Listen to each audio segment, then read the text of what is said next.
Allow me to explain the concept of pink capitalism.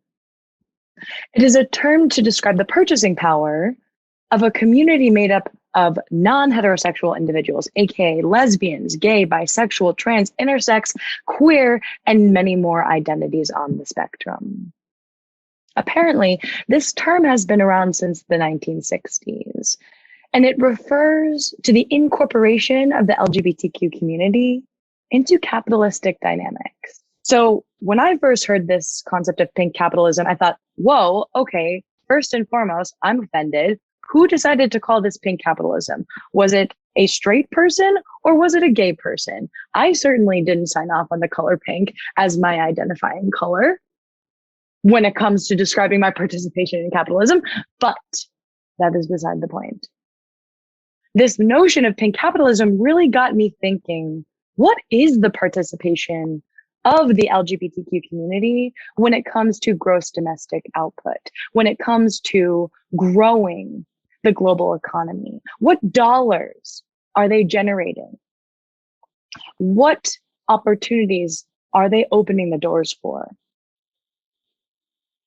And reversely, what doors have been closed in their face? What issues they have been continuously faced with that challenges them and their validity in a corporate arena, in a white collar arena? And most importantly, how do we talk to this demographic?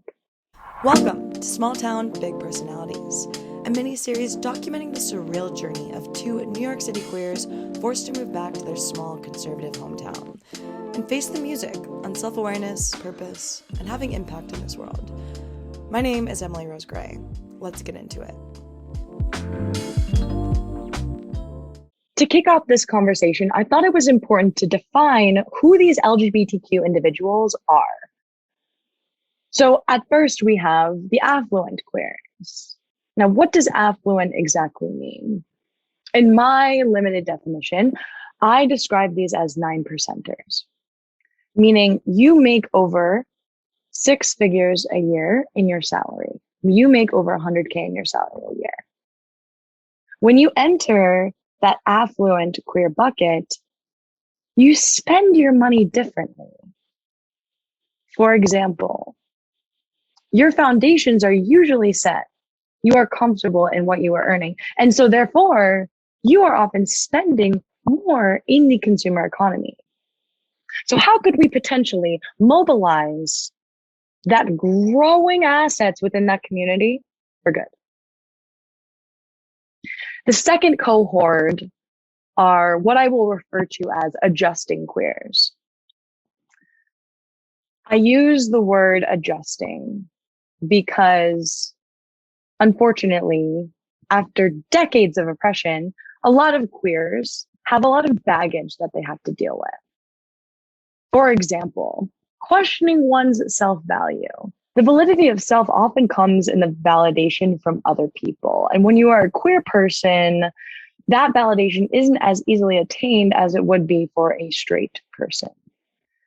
And so you add this layer of emotional strife that has to get reconciled in order for that person to be a productive member of society, in order to fully actualize on their potential.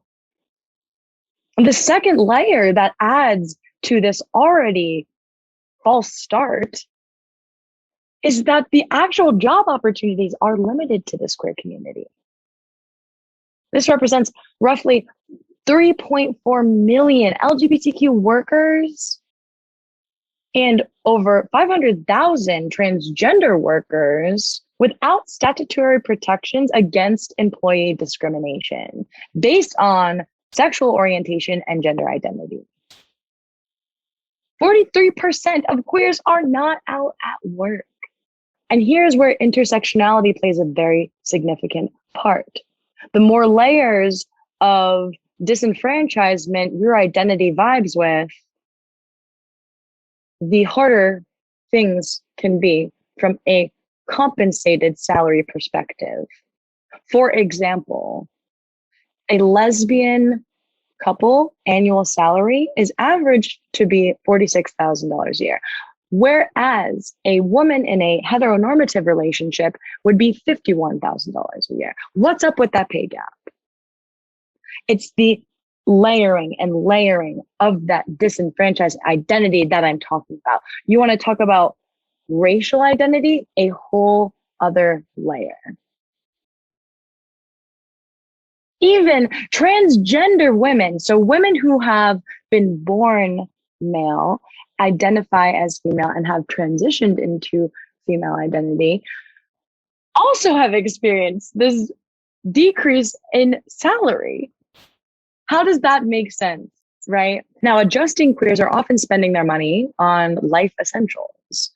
They're not usually the first ones in the room when it comes to investing their money because they're trying to take care of the basics, which is why they need more financial help than anyone, but yet are the most ignored. Which brings me to my next point. How is Wall Street and wealth management interacting with queers? So in respect to affluent queers, in my opinion, not enough financial advisory and wealth management practices are readily equipped to handle the organization and management of their queer money.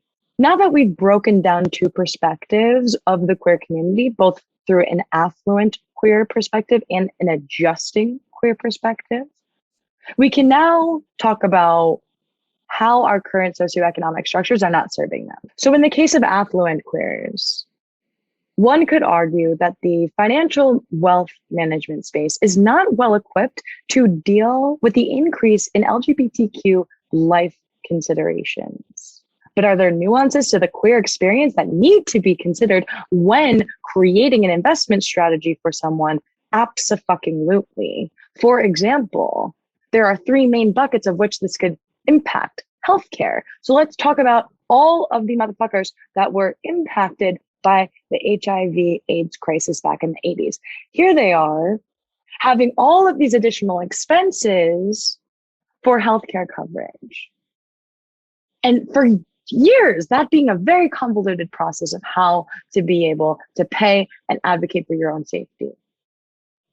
The second area is talking about child rearing. So for example, if you want to have a child and you're in a same-sex couple, first of all, you got to freeze your eggs. If you want and plan to have children later down the road, you have to do in vitro, which is incredibly expensive. Adoption, a whole other category, right? So you're adding so many more financial considerations that need to be saved up for in a portfolio that wouldn't necessarily be needed in a heterosexual couple's portfolio. And also the considerations of retirement. So let's say there are many same-sex couples who decide not to have children. Where is their wealth that they've been accumulating over the years? Where is that wealth going? So for example, setting up endowments, setting up opportunities for reinvestment in the queer community, if that's what you so choose. These are all things that the financial advisory community can get a great perspective on if the effort is put forth. Now, in talking about the other side of the coin here, which is talking about adjusting queers, the reasons why our socioeconomic structures are not serving them is because they don't provide the tools for success. Queers were never in the room for financial education.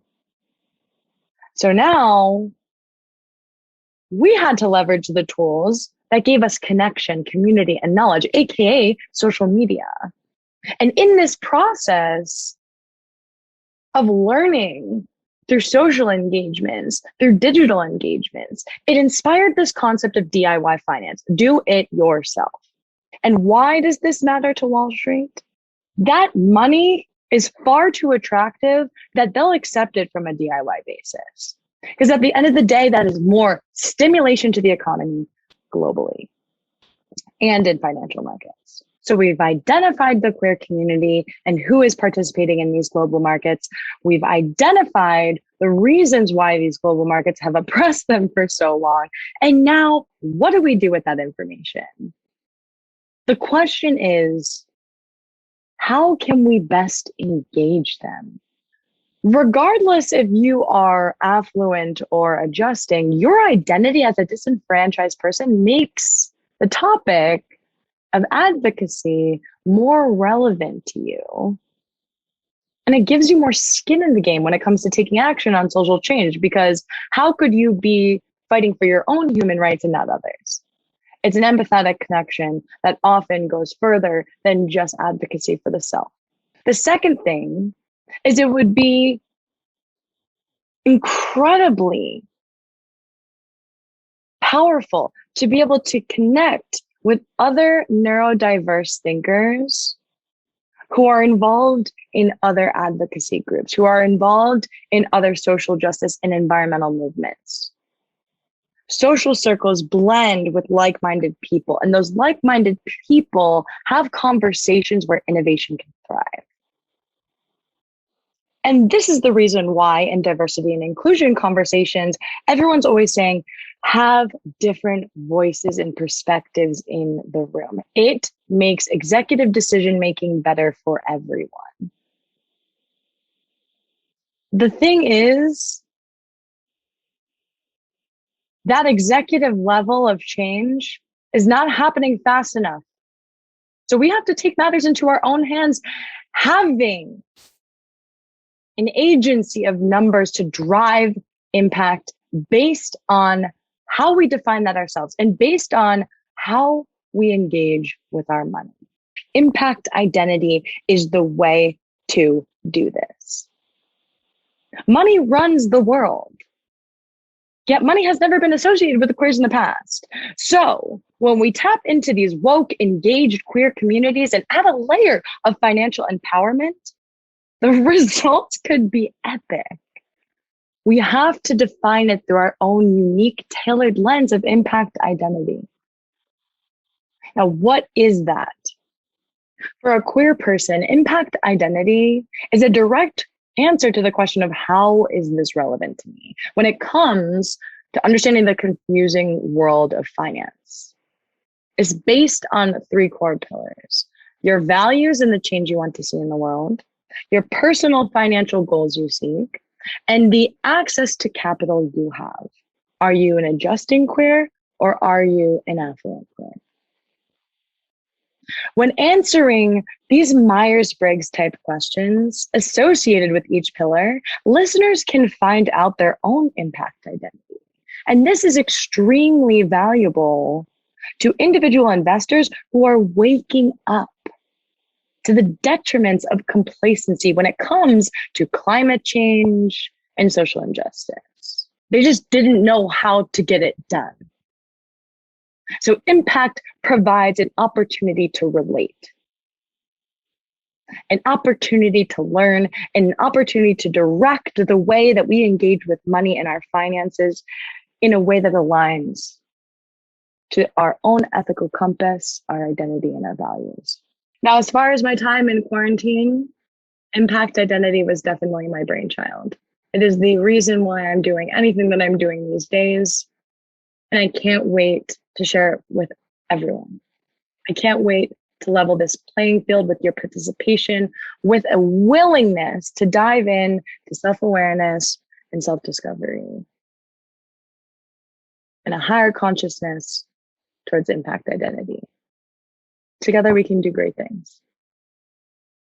So our call to action today, I ask you to do 3 things. Number 1, take the impact identity survey. This is a little teaser for all of you that are interested in understanding what this impact identity framework looks like, and also are interested in giving your feedback on how it can be better. How can it better adjust to accommodate your lens, your experience, and your objectives and goals? If you are a queer person, I ask that you reflect on these things. Reflect on the fact that, yeah, here are the ways that you've been discriminated against from a financial perspective, but it does not mean that we don't have this collective agency. And finally, like, rate, review, holler at your girl, smash the like button, do all the good things. I thank you for listening. And until next week, peace out.